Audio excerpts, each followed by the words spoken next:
बड़ी देर का इंतजार रहा तो आज पार्टी के जिथे जिथे भी सारे कोई कैंडीडेट खड़ोते हैं उन्हें भी मतलब कामयाब करो। अब मैं रिक्वेस्ट करूंगा, पीछे बैठे हैं मेरे प्रमंडल ब्लॉक के सारे आदाब अस्सलाम वालेकुम। सारे मिली जुली है सरदार मनजीत सिंह जी और अपनी पार्टी की प्रधान जनाब अल्ताफ भाई साहब के बीच तकरीबन 5-6 करके लोग। वैसे तो कन्हैया जी विक्रम सिंह बसीदू जी, विक्रम सिंह बसी जनाब वहाँ पर अपनी पार्टी जिंदाबाद जिंदाबाद जिंदाबाद। अल्ताफ बुखारी साहब जिंदाबाद। एक ऐसी पार्टी है जो दोनों खित्तों का एक समान ध्यान रखना चाहती है, चाहे वो कश्मीर की बात हो, चाहे वो जम्मू कश्मीर की बात, चाहे वो जम्मू की बात हो। इस पार्टी की एक मेन नीति है कि ये सच की राजनीति करेंगे। कोई झूठे वादे नहीं होंगे, कोई झूठी तकरीरें नहीं होंगी, जो सच है बस वही सामने आएगा। तो इसलिए मैं आप सभी से ये अनुरोध करता हूं कि विजयपुर कॉन्स्टिट्यूएंसी में हमारे सरदार मनजीत सिंह साहब के हाथों को और मजबूत करें। हर घर को, चाहे वो अमीर है चाहे वो गरीब है, हर घर को गर्मियों में 500 यूनिट बिजली फ्री दी जाएगी। हर घर को गर्मियों में जम्मू खिते में 500 यूनिट बिजली फ्री दी जाएगी, सर्दियों में 300 यूनिट बिजली फ्री दी जाएगी। इसी तरीके से कश्मीर में सर्दियों में 500 यूनिट और गर्मियों में 300 यूनिट, ये हमारा वादा है। और जो 500 यूनिट से ज्यादा खर्च करेगा उसको उतना ही बिल आएगा जो 500 यूनिट से ज्यादा होगा। 500 यूनिट हर एक को जम्मू कश्मीर अपनी पार्टी जो है वो फ्री देगी। दूसरा हमारा वादा है कि ये जो ओल्ड एज पेंशन है, ये बुढ़ापा पेंशन या विधवा पेंशन, जो हमारे बच्चे अंगहीन है, हैंडीकैप है, जो हमारे बच्चे अनाथ हैं, इनको आज 1000 रुपया पेंशन मिलती है। इस महंगाई में 1000 रुपये में कुछ नहीं बनता। कम से कम जो जमीनें यहाँ इनके पास है जिसकी ये काश्त कर रहे हैं वो तो उनकी ही रहने दो। ये कौन सा इंसाफ है?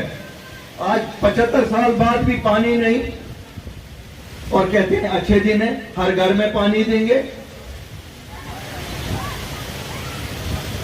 अगर हमें आगे अपने बच्चों के लिए कुछ सोचना है तो बदलाव करना पड़ेगा। बदलाव ऐसे नहीं होगा साहब। देखिए ये बहुत शातिर लोग हैं, ये कल आपको मजहब के नाम पे वोट मांगेंगे, कोई रीजन के नाम पे वोट मांगेगा, कोई किसी और नाम पे वोट मांगेगा। जरा आप मेहरबानी करके सोचिए, आप अपने बच्चों को मद्देनजर रख के वोट दीजिए, जिसके लिए आपको लगता है जो आपकी बच्चों की फ्यूचर की जमानत करेंगे।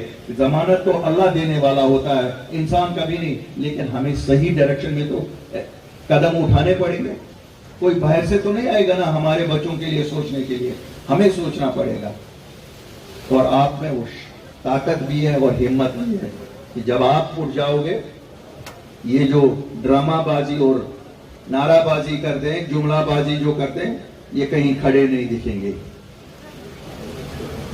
इनको एक ही सवाल पूछो, 2014 से तो आपको दिया है, 2014 से तो 3 साल आप उन्हीं लोगों के साथ बैठे रहे जिन लोगों का आप कहते थे हमने इनका राज खत्म करना है, खानदानी राज। 2018 के बाद तो आप ही हो। 4 साल में कुछ हुआ था? मुझे बताइए। इसमें तो कोई कश्मीरी शामिल नहीं था, ये तो सब खुद यही लोग हैं।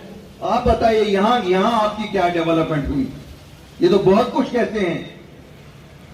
एक शिकायत है इनको, ये कहते हैं जम्मू वाले हमेशा रोते ही रहते हैं, कहते हैं कुछ नहीं। जरा इनको जवाब तो दे दो।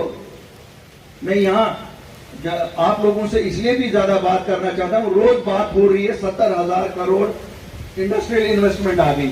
आपने देखी होगी जो इंडस्ट्री लगी है वो भी बंद पड़ी हुई है, और अगर कोई चल रही है उसने लोग बाहर से लाए हुए हैं। हमारे बच्चों को क्या मजदूरी का काम भी नहीं दे दोगे? अब तो एक नया बाजार खड़ा हुआ है, कठुआ से शुरू हुआ है। कठुआ जिले में हरियाणा से लोग आ रहे हैं, यूपी से लोग आ रहे हैं, बिहार से लोग आ रहे हैं, उनको जमीनें दी जा रही हैं। जमीनें हमारी और इनको बेची जा रही हैं। क्यों? इन्होंने एक रास्ता निकाला। अगर 1975 में शेख मोहम्मद अब्दुल्ला ने लीज का रास्ता नहीं निकाला होता, आज इन्होंने उसी लीज को कन्वर्ट करके बोला साहब इंडस्ट्री के लिए तो देनी पड़ेगी।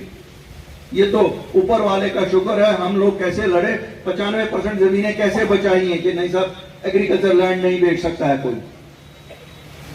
मुझे लगता है इनको हम लोगों से प्यार नहीं है, इनको शायद जम्मू कश्मीर की जमीनों से प्यार है, जम्मू कश्मीर के वसाइल से प्यार है। हमारा पानी, हमारी बिजली बाहर बनाकर बाहर बेचते हैं, हमारे लोग तरस रहे हैं।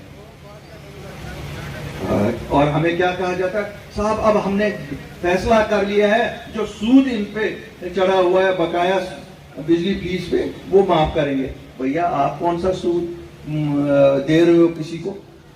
जिनसे आप बिजली ला रहे हो, आप तो उनको 5-5, 10-10 साल पैसा नहीं देते हो, तो हमारे लोगों पे क्या एहसान? अगर आपकी चुनी हुई सरकार होती, आपकी चाहती सरकार होती, तो कम से कम हम भी किसी के पास जाते, कहते साहब अगर पूरा नहीं निसब माफ करो, निसब एक ही टर्म में ये दे देंगे। हम नहीं कहते हैं इंडस्ट्री वाले को माफ करो, लेकिन डोमेस्टिक कंज्यूमर को तो माफ करो ना।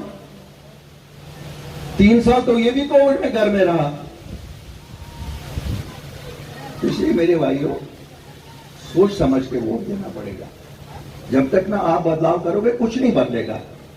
अगर आप खुश हैं कि यही चलता रहे, वहां से आके आपको यही बोला जाएगा जनाब आप देखो कितने हजार टीके लगे, कितने लाख टीके लगे, कितने लोगों को आयुष्मान भारत में हमने इलाज किया।